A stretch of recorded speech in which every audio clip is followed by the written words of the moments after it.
Automatic extension आपके work permit की नहीं होगी। ये जो स्टेप है ना, इसमें इलीगल भी और लीगल भी दोनों को पकड़ लिया है। In August, Indian illegal alien killed 3 people in a reckless driving highway incident in Florida. Midway operation blaze, उसमें करीब 200 से भी ज्यादा इलीगल ट्रक ड्राइवर्स को पकड़ लिया है। वाइस प्रेसिडेंट जेडी वैंस, जिस तरह से टर्निंग पॉइंट यूएसए इवेंट हुआ, उसमें तो उन्होंने क्लियर ही कर दिया कि इलीगल इमिग्रेशन तो हमने बंद कर दी है, अब लीगल इमिग्रेशन को भी हम फ्यूचर में कम कर रहे हैं। Here's the thing.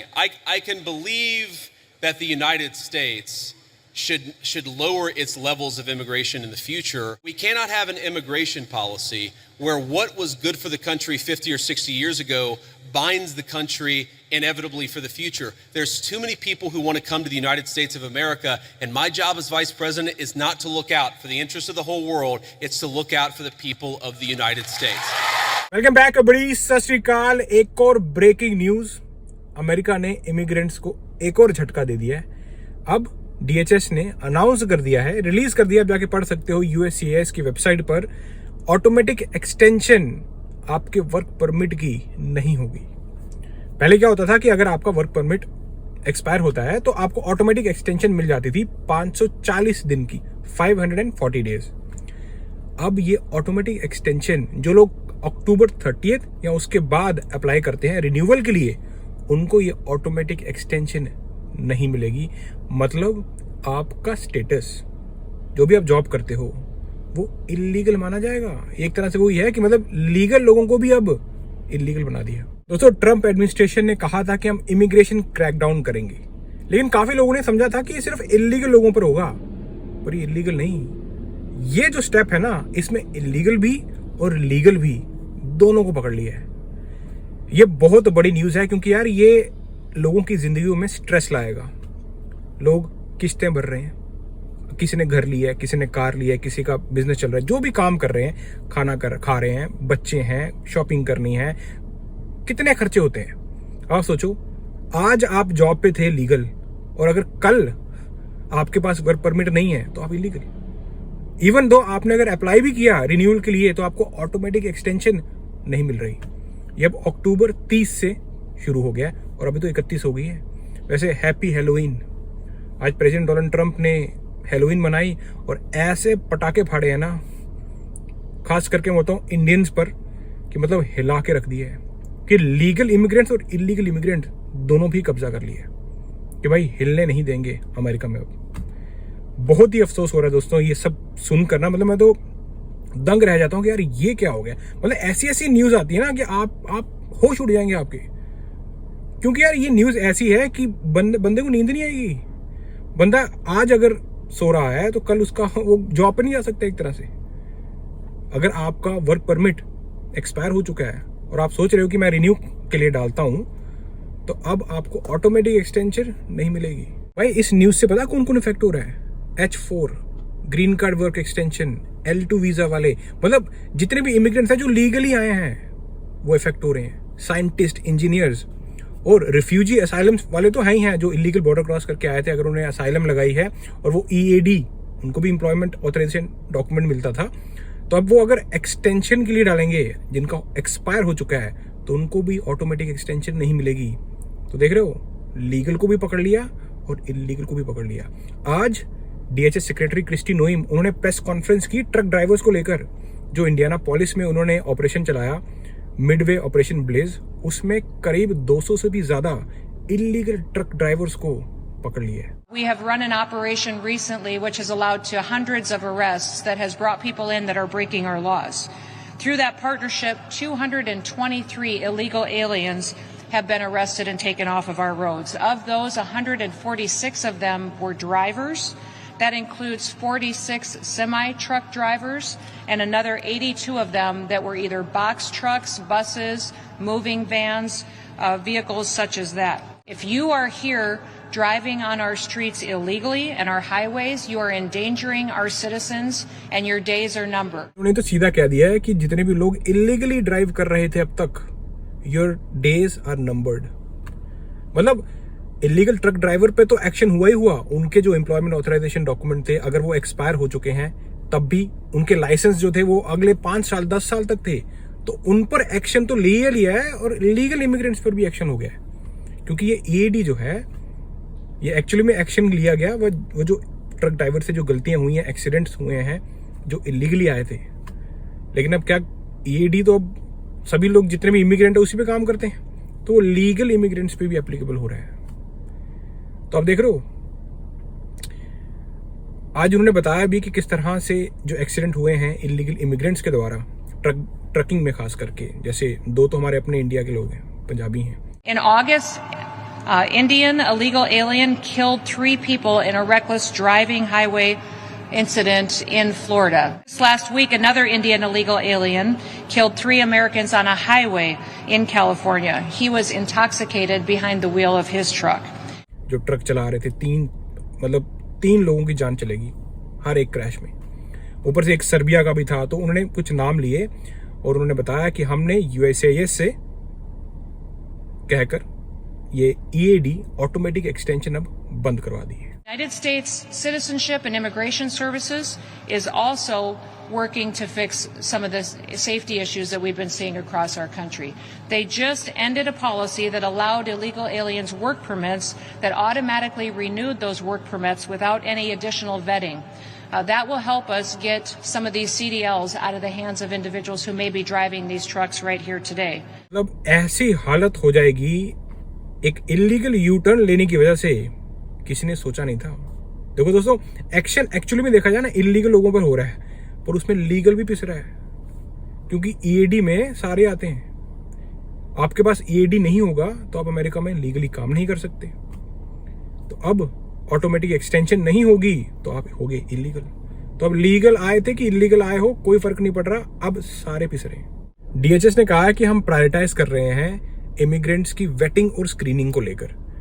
और अगर मैं बात करूं, USCIS डायरेक्टर जोसेफ एडलो, उन्होंने बताया कि हम पुरानी एडमिनिस्ट्रेशन की जो पॉलिसीज थी उसको हम हटा रहे हैं। बेसिकली हम स्क्रीनिंग कर रहे हैं, वेटिंग कर रहे हैं, क्योंकि पुरानी एडमिनिस्ट्रेशन एलियंस को, इमिग्रेंट्स को बेसिकली ज्यादा बोलते हैं कि साइड दे रही थी रेदर देन अमेरिकन लोगों की सेफ्टी। तो जिस हिसाब से भाई अब ये सब, जैसे हमें ट्रकिंग इंडस्ट्री में देखने को मिला है, H1B वीजा के क्रैकडाउन में हमें देखने को मिला, तो आज आके ये पूरे जितने भी इमिग्रेंट्स हैं इस कंट्री में अब उन पे सख्ती हो रही है। इसीलिए ये रूल लाया गया है कि किसी को भी एम्प्लॉयमेंट ऑथराइजेशन डॉक्यूमेंट देने से पहले उसकी अच्छे से स्क्रीनिंग करो, वेटिंग करो, क्या हिस्ट्री है, बैकग्राउंड क्या है, कैसे आया था, क्या नहीं है, सब कुछ चेक होगा, उसके बाद ही आपको EAD मिलेगा। और इसमें एक और चीज भी है, जितने लोगों ने ऑलरेडी 30 अक्टूबर 2025 से पहले अप्लाई कर दिया था उनके पास 540 दिन का जो एक ऑटोमेटिक एक्सटेंशन है वो है, लेकिन जो लोग 30 अक्टूबर के बाद अब अप्लाई कर रहे हैं उनको नहीं मिलेगा। तो चलो एक पॉइंट इन्होंने अच्छा बोल दिया, जिनके ऑलरेडी एक्सपायर थे और जिन्होंने ऑलरेडी रिन्यू के लिए डाल दिया था, मतलब हो सकता है ना कि आपने 30 अक्टूबर से एक दिन पहले रिन्यू के लिए डाला हो तो आपके पास ऑटोमेटिक एक्सटेंशन है। लेकिन जो लोग 30 अक्टूबर या फिर 30 अक्टूबर के बाद अभी डालेंगे रिन्यूअल के लिए, उनको ये ऑटोमेटिक एक्सटेंशन नहीं मिलेगी। और यही बात खत्म नहीं, वाइस प्रेसिडेंट JD वैंस, जिस तरह से टर्निंग पॉइंट USA इवेंट हुआ उसमें तो उन्होंने क्लियर ही कर दिया कि इलीगल इमिग्रेशन तो हमने बंद कर दी है, अब लीगल इमिग्रेशन को भी हम फ्यूचर में कम कर रहे हैं। Mr. President, thank you so much for giving this opportunity to talk here today.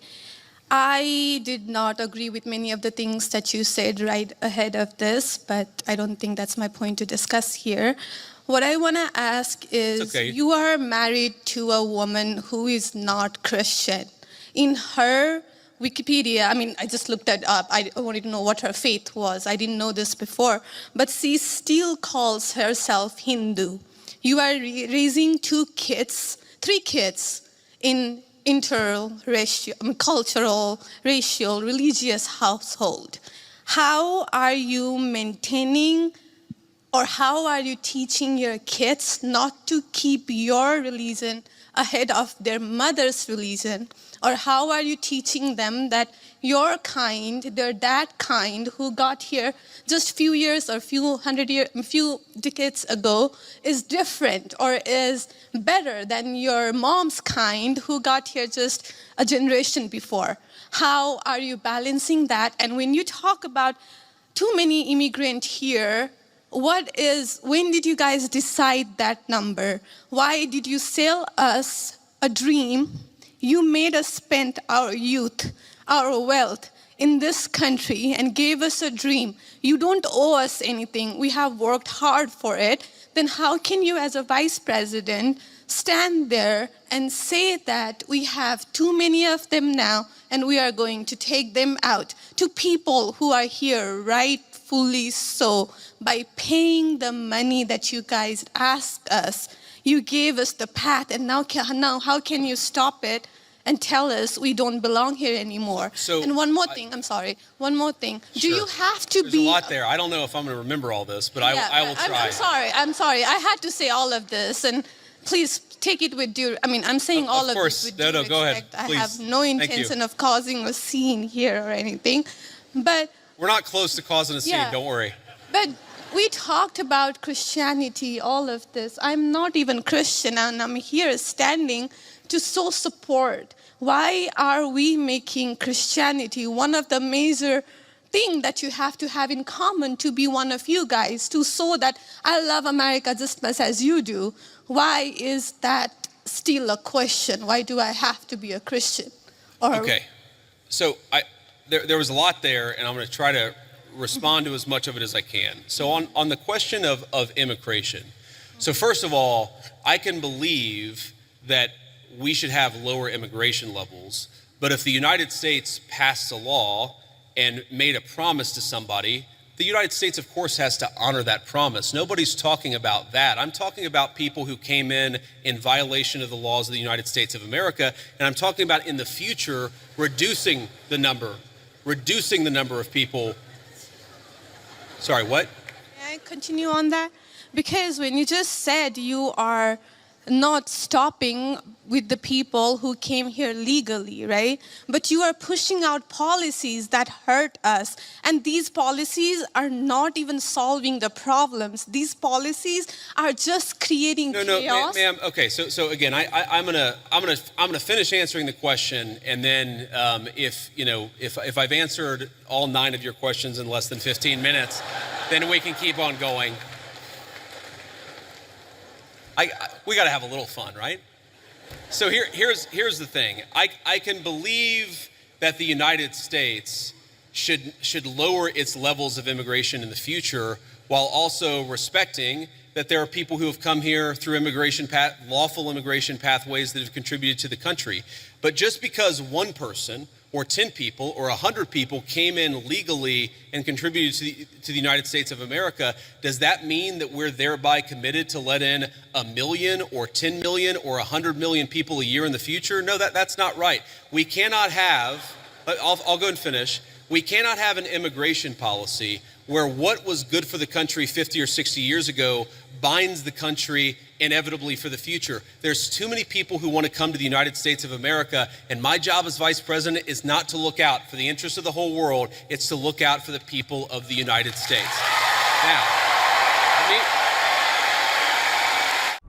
हम नहीं चाहते कि ये लीगल इमिग्रेशन भी हम जो है लोग मिलियंस में आते रहें, हम वो भी कम कर देंगे। तो जब ये लड़की ने जब तीखे सवाल पूछे तो उस वक्त उन्होंने इस तरह से आंसर दिए। वैसे जो ये लड़की थी, इनकी एक बात मैं मानता हूँ कि बहुत ही तगड़े तरीके से उन्होंने, मतलब दम चाहिए यार, इतने बड़े इवेंट में वाइस प्रेसिडेंट जेडी वैंस के सामने ऐसे तीखे सवाल रखना, तो मतलब दम तो है। इन्होंने पूछा कि इलीगल तो चलो हम मानते हैं कि उस पर सख्ती हो रही है, आप लीगल इमिग्रेशन को जो राइटफुली लोग आ रहे हैं उन पर भी आप सख्ती कर रहे हो। तो जो वाइस प्रेसिडेंट जेडी वैंस है उनको थोड़ा सा वक्त लगा सोचने में, ऐसा नहीं है कि वो एकदम, इनका क्वेश्चन जब वो लिए ना तो दिख रहा था कि थोड़ा सा वो हिचके, पर अब उन्होंने तो सीधा कर दिया क्लियर कि भाई देखो, मैं अमेरिकन लोगों के लिए हूँ, फॉरेनर्स के लिए नहीं। जो अमेरिकन लोग चाहेंगे हम वही करेंगे, फॉरेनर्स के लिए हम कमिटमेंट नहीं देते कि हम आपको जो है मिलियंस में हम बुलाएंगे। हो सकता है कि पहले इमिग्रेंट्स आए हैं, उन्होंने एनरिच किया अमेरिका को, लेकिन हम पुरानी जो जितनी पॉलिसीज़ हैं, हो सकता है ना 40 साल 50 साल पहले की पॉलिसीज़ हों, वही आज भी हम करते रहें, तो ऐसा इन्वायरमेंट अभी नहीं है। तो उन्होंने तो क्लियर कर दिया कि फ्यूचर में भी अब लीगल इमिग्रेशन मतलब ऑलमोस्ट बंदी होने वाली है। तो ये कुछ साइंस बहुत ही ज़्यादा नेगेटिव दिख रहे हैं लोगों के लिए, जो कि इमिग्रेंट्स हैं, जिनकी ड्रीम थी कि भाई अमेरिका में आके अमेरिकन ड्रीम जिएंगे। तो जो बाहर हैं वो तो सोचना भूल ही जाओ, जो अंदर भी हैं अभी भाई उनको भी इतनी दिक्कत आ रही है। अब तो मैं आपको सच बताऊं, लोग सोच रहे हैं अंदर से कि यार घर गुर बेचो, गाड़ियां गुड़ियां बेचो, पैसे को ट्रांसफर मारो और निकलो। यही है भाई, इसी को बोलते हैं दोस्तों अब रिवर्स इमिग्रेशन शुरू हो जाएगी। क्योंकि जब गवर्नमेंट ने ही दरवाजे बंद कर दिए, अब आप गवर्नमेंट का दरवाजा तोड़ोगे तो फिर जेल ही होगी, सीधी सी बात है। तब जब गवर्नमेंट ने ही दरवाजे बंद कर दिया, आप जैसे मर्जी आए हो, आप चाहे बॉर्डर क्रॉस करके आए थे, आप वीजा पे आए हो, आप जैसे भी आए हो, अगर गवर्नमेंट बोल रही है कि भाई वापस जाओ तो जाना ही पड़ेगा। अब ऐसे रूल आते रहेंगे तो भाई, एक होता है ना कि लैंड ऑफ फ्री, अब ये लैंड ऑफ फ्री रहा नहीं इमिग्रेंट्स के लिए। हाँ, अमेरिकन लोगों के लिए, यूएस सिटीजन के लिए बिल्कुल सही है, वो उनके लिए काम कर रहे हैं। अब भाई उन्होंने गवर्नमेंट बनाई है, उनके लिए काम करना बनता भी है। और ये सीखना चाहिए बाकी देशों को भी कि यहाँ पे जिस तरह से अमेरिकन लोगों के लिए काम किया जा रहा है, तो हमारी जो बाकी सरकारें हैं बाकी देशों में, वो भी अपने लोगों के लिए काम करें। सिंपल सी बात है, ये सीखने को मिल रहा है, अमेरिका सिखा रहा है ये। सो पूरी कंक्लूजन पता क्या है, हमारे पंडितों ने हवन करवाया और प्रेसिडेंट डोनाल्ड ट्रंप को जितवाया। अभी उन पंडितों को पकड़ो जाके कि देखो हमारे बंदे निकाल रहे मार। देखो रिपब्लिकन पार्टी ने इलेक्शन कैंपेन की उनको जनता ने जिताया। अब हमारे जो बंदे हैं वो गलतियां कर रहे हैं और रिपब्लिकन पार्टी को मौका दे रहे हैं, यही हो रहा है। अब ये सारा पंगा कैसे पड़ा, ये जो इलीगल, जो पहला ट्रकिंग एक्सीडेंट हुआ ना, यू टर्न लिया जो इलीगल वाला, भाई उसके बाद रिपब्लिकन पार्टी को जो मतलब टेक ऑफ मिला है, उन्होंने बोला कि बस यही चाहिए था। उसके बाद होता रहा, दूसरा हुआ, बाकी इमिग्रेंट्स ने किया, और पता नहीं रेड्स हुई, आइस पता नहीं कहाँ पे क्या क्या, उनको ऐसा मोमेंटम मिला हुआ ना दोस्तों। अब ये मोमेंटम रोकना मुश्किल है डेमोक्रेट्स के लिए। और अब तो सुनने में ये भी आ रहा है कि president Donald Trump third term के लिए भी जा सकते हैं। सुनने में आ रहा है, मीडिया पे, न्यूज में सुनने को मिल रहा है। जो मेगा के सपोर्टर्स हैं वो खुद बोल रहे हैं। तो अगर भाई ऐसा ही रहा तो मैं तो बोलता हूँ आने वाले टाइम में जो बंदे यूएस सिटीजन भी है ना, जो नेचुरलाइज्ड हुए हैं, उनको भी दिक्कत ना हो जाए कि नहीं भाई तुम भी गलत तरीके से हुए, तुम भी निकलो। भाई गवर्नमेंट है, कुछ भी कर सकती है। एक गवर्नमेंट पहले थी जो इलीगल लोगों को पक्का करना चाहती थी, ग्रीन कार्ड देना चाहती थी, और अब वाली गवर्नमेंट है जो ग्रीन कार्ड लोगों को पकड़ के निकाल रही। सो भाई ये है लाइफ। मैं ना महाभारत पढ़ा था, उसमें कृष्ण भगवान बोलते हैं जरूरी नहीं कि तुम्हारी विजय हो, पराजय भी हो सकती है, लेकिन तुम्हारा कर्तव्य है युद्ध करना। तो दोस्तों लाइफ है, टिके रहो। हो सकता है आने वाला वक्त बदले, क्योंकि वक्त एक जैसा नहीं रहता, लेकिन टिके रहना बड़ा जरूरी है। अब वो टिके रहना कैसे टिकोगे, जो भी लीगल तरीका है वो फॉलो करें, इलीगल कुछ मत करें, क्राइम मत करें, जो भी रूल्स एंड रेगुलेशन निकल रहे हैं फॉलो करें। अगर आपके पास नहीं है वर्क ऑथराइजेशन, काम ना करें, क्योंकि अब तो छोटा सा मौका चाहिए। अब देखो लीगल लोगों को भी उनसे वर्क परमिट छीन लिया, उनको भी इलीगल बना दिया। अब अगला स्टेप क्या है, आइस को करेंगे एक्टिव, जो हत्थे चढ़ गया गया। तो इसलिए ध्यान से अभी अपने जो है हथियार रेडी करें, अपने आप को प्रोटेक्ट करें। हथियार मतलब कि जो गवर्नमेंट बोल रही है वैसा करें, वरना भाई बहुत मुश्किल है अभी। मैं तो आपको ऐसे किसी इंटरेस्टिंग वीडियो में नेक्स्ट टाइम चको फटे। और मुझे काफी लोग अप्रिशिएट करते हैं कि सर आपकी इन्फॉर्मेशन बहुत अच्छी होती है, एकदम सिंपल भाषा में, और आपका चेहरा बड़ा हंसमुख है, जो मर्जी न्यूज आई हो आप हंस के बात करते हो। दोस्तों यही है लाइफ का असली अर्थ, जो मैंने महाभारत, रामायण और अपना जो गुरु ग्रंथ साहिब है वहां से सीखा है, सुन के, कि जब सब कुछ खराब भी चल रहा हो, अगर तब भी तुम खुश हो तो समझ लेना लाइफ में तुम्हें कोई हरा नहीं सकता। बाकी हार या जीत वो तो होती रहेगी, हम लड़ने के लिए बने हैं।